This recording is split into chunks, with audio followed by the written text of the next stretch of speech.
What is up, everybody? It is Rust Belt Perspective here. Today is Monday, December 18th, 2023, and today we're going to be taking a look at Donald Trump's simplest path to winning re election in 2024.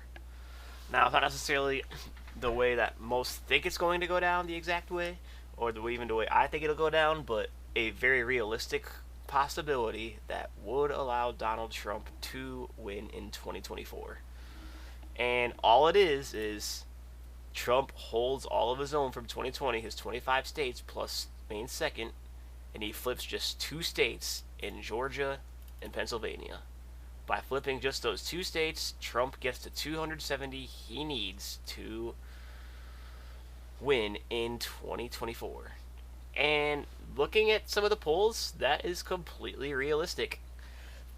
I mean, nationally, you see Harvard University just conducted some polls between Trump and Biden where you have Trump winning by 6 or 8 points over Biden. And you scroll down, you see Trump does defeat Biden in a lot of these polls between the two as of recent. Now, a lot can change between now and 2024 when election time hits, but as of now, you do see Trump leading in polls. And you look into those two states I just mentioned specifically, in Georgia, Trump has been doing well over Biden. There's not a single poll in this last month and a half that Biden has defeated Trump. You see, you got Trump +8, Trump +5, +6, +7, +2, +3. Like, Trump is sweeping Biden in the polls in Georgia as of late. And then you come down to Pennsylvania, and it's a bit more tight, but you see Trump. He has not lost to Biden in a poll in quite some time. There have been a couple of evens in there, but for the most part, you do see Trump's on the state of Pennsylvania beating Biden in almost all these polls by reliable sources such as Emerson College and Morning Consult and others too. So right there, I mean, this is a very realistic possibility that, like, doesn't even matter what happens in Michigan, Wisconsin, Arizona, Nevada, or any other possible swing state. If Trump holds his own and flips just these two, that is enough for Trump to win. Now, of course, you look back to 2016. Trump did win both of these two states, um, which was big towards his victory in 2016. So, I mean, clearly he does have the capability of winning in either of these states. He proved it less than a decade ago. And, of course, this was a part of Trump making a huge breakthrough in the Rust Belt and narrowly win these three. And at this point, Georgia was still a Republican-leaning state, more than not. It had been going red for Bush, Romney, and even Bob Dole back in '96, and McCain as well. But you see, you had Bush winning it by 16, then McCain won it by just 5 before Romney boosted that back up to 8. And then Trump, he still won by 5, but then in 2020, of course, both Georgia and Pennsylvania, along with a lot of the other swing states, flipped to Biden and amid a national mood that was bad against Trump. Though now, like you see, very narrowly did Trump lose Georgia. We're talking a quarter of a point, not even. And he only lost Pennsylvania by 1.2. And now the national mood won't be as bad against Trump in 2024 because Biden's disapproved of by 16, 17 points. So it's more of an even playing field this time. So by that argument, like, you could totally see Trump winning these two states plus some of the others. But we're focusing on, like I said, we're focusing on just Pennsylvania and Georgia in this video. Like most other states, it's a lot about the more densely populated areas. You see Fulton County, Georgia, where Atlanta's at, and then a lot of its surrounding counties are the deep blue, while most of the rest of Georgia is red. In Pennsylvania, you see a lot of red here. It's just the Philadelphia area is very deeply blue in the surrounding counties, and then Pittsburgh is also deeply blue, the two most populated cities in the state of Pennsylvania. So, but it balances out to where Biden just barely won in 2020. Though, while a lot does look up for the Republicans in the state, you have to remember, as recently as last year in 2022, federally, the Democrats did win both of these states that were projected to be a lot closer, sometimes even favoring the Republicans. Georgia, of course, went to a runoff after it, Warnock, who led at the original election with 49.4% of the vote, to Walker's 48.5, went to a runoff where Warnock won by 2.8. Pennsylvania, that was a bit of a surprise. Oz and Fetterman were polling very closely by election time, but Fetterman won by 5 points. That was despite Fetterman's already known health issues. So, while trends, while numbers and trends are looking good for the Republicans, you have to remember that these states, both Pennsylvania and Georgia, just have voted blue federally recently.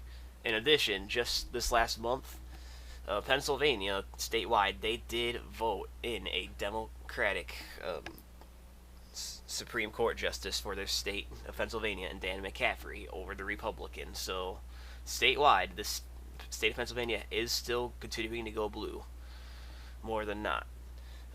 Whereas Georgia, yes, they did vote for Warnock federally, although Brian Kemp, the Republican governor, he did win re-election soundly too. So,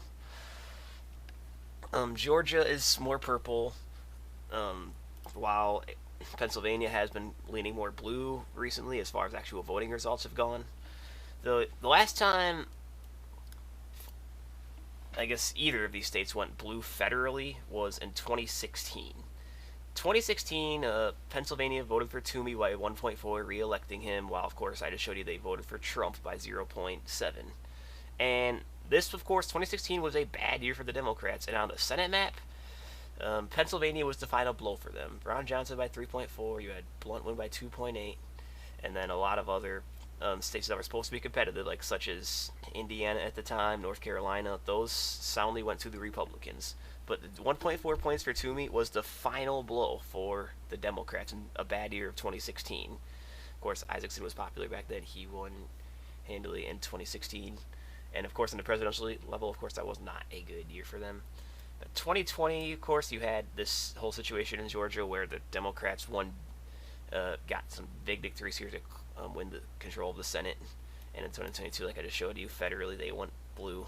So recently, these states have been voting Democratic, but there are also a lot of reasons to believe that Trump can win them in 2024. I showed based on the numbers of the polls and other trends I have shown you.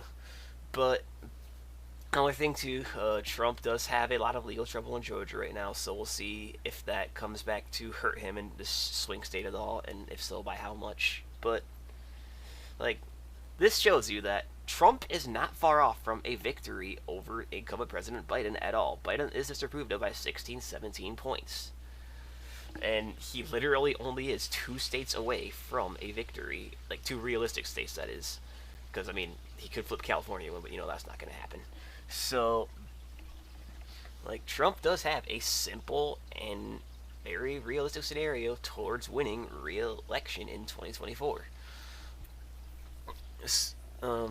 It wouldn't even matter about the rest of the Rust Belt or out west where you have some more swing states. But remember, Trump still has to hold his own, which that seems like the easy part at this point, because you look back to 2020, like Trump's narrowest victories were in North Carolina and Florida, and you saw what happened in 2022 in both of these states really, but especially Florida. Rubio crushed it, as did DeSantis. So this state has very much shifted red.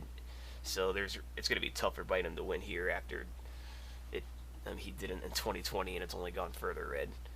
And even Ted Budd won by 3 points in 2022 in North Carolina. But to reinforce those numbers, I mean, you look at the North Carolina polls, and yeah, Trump is doing just fine here. He's winning by 9, 11 over Biden. 999. So across the board, Trump is doing just fine in North Carolina, so holding his own does not really seem to be that much of a problem. There aren't any polls out for Maine's 2nd district yet, but assuming Trump can hold on to that should be fine. And then Florida, like I was saying, yeah, Trump's doing fine. He's beating Biden by 10, 7, 5, 11. In fact, it's funny. You see Trump outperforming DeSantis in this state, which is which is crazy. That just really shows you how much DeSantis has lost a grip on the federal Republican Party after his campaign has been a disaster. He has not been able to stand up to Trump at all. So yeah, I've kind of hammered down the main point of this video. Trump, two very realistic flips is all he needs to win the election, and it's not a done deal for him, as we've seen in recent election results, but it is very possible. So that's pretty much all I got for you. Feel free to comment down what you think. Please like and subscribe. Feel free to join my Discord server. This is Rust Belt Perspective, signing out.